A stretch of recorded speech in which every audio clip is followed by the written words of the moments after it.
Hey guys, it's Tom. So I'm actually trying not to wear my glasses anymore in my videos because the little camera light reflects in them.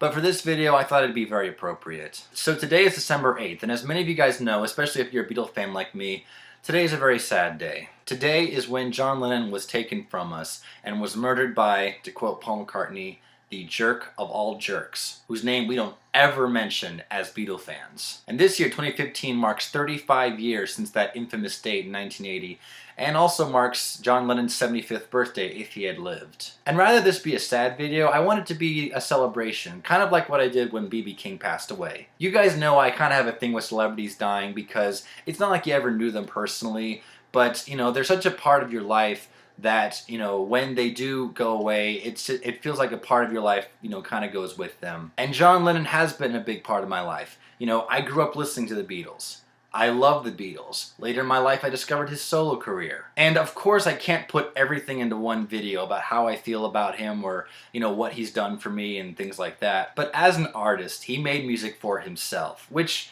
is what an artist should do. He was also very honest. He had a lot of great interviews where he would give you no BS, and that's something that I think is very important to follow. He was also a very loving man. He loved his friends, he loved his family, he loved his wife, he loved his son. If you guys don't know this, he actually took out 5 years to raise his son. Just took a break from music entirely, and that's just something that is really cool. And as an artist, he has helped make some of the greatest albums of all time. With the Beatles, Rubber Soul, Revolver, Sgt. Pepper's Lonely Hearts Club Band, Abbey Road. Even as a solo artist, he continues to make some of the greatest albums of all time. Plastic Ono Band and Imagine. I'll even go as far as to say that Double Fantasy and Walls and Bridges are two of the best albums he ever made. He's touched so many artists and so many people that, like I said, it's hard to sum it up in just one video. It's impossible. So I have a tradition every time this date comes around. Between 10:58 p.m., which is about the time that John Lennon was rushed to the hospital,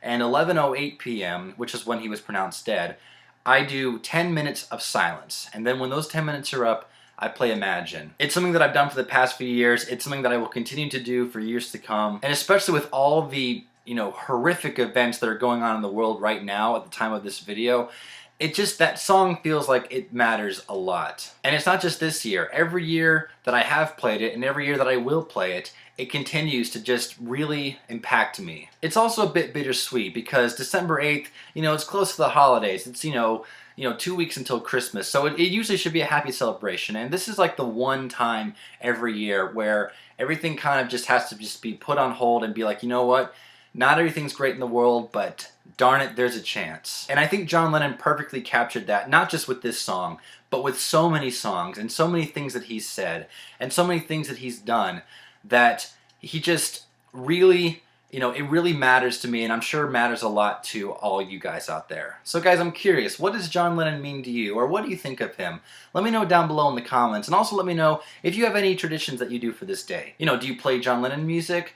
Do you talk about it with friends? Do you, do the same tradition that I do, 10 minutes of silence and then play Imagine? Whatever you do, comment below and let me know. I'm also curious if you guys have any memories of that infamous date in 1980. I don't. I wasn't alive then. But I know that when people share those kind of things, it helps them, kind of not forget about it, but kind of, share their tears. And so let me know if you have any memories of that date, if you were alive in 1980. Well, guys, to end this video, I thought I'd share with you something special. Back in 2014, when the Beatles were celebrating the 50 years that they arrived in the US, I wanted to make a video at the time called 50 Years Later, Are the Beatles Still Relevant? I interviewed some people from the college that I went to at the time, but for multiple reasons, the video never got made. But I do still have some of that interview footage saved, and so I'd like to share some. What I'm about to show you are bits of an interview from a professor that I interviewed at my former college. His name is Herbert Midgley, and he's granted me permission to share some bits from his interview. I hope you guys enjoy, and I hope you guys have a great December 8th.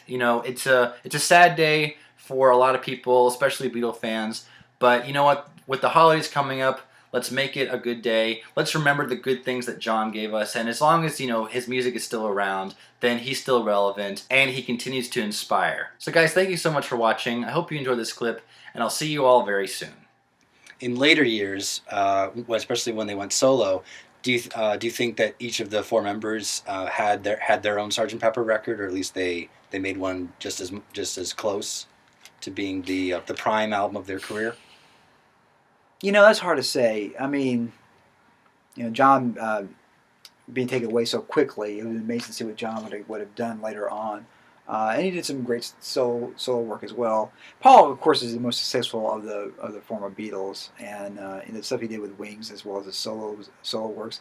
I would say ultimately the best work of all of them were when they were together. Um, one exception might be John Lennon's "Imagine," just because that song is so it transforms. And I think of uh, "Maybe I'm Amazed" from Paul McCartney. Um, and there's a lot of great ones when they're after the Beatles. But probably if you were to pick one song from the former Beatles that has really kind of equal what the Beatles did, I think "Imagine" would be the one that most people would pop to mind. Mm-hmm. You've brought up a few times about John being taken away for so long. Do you have any memory of him being killed? I was, what was I, 10, 9?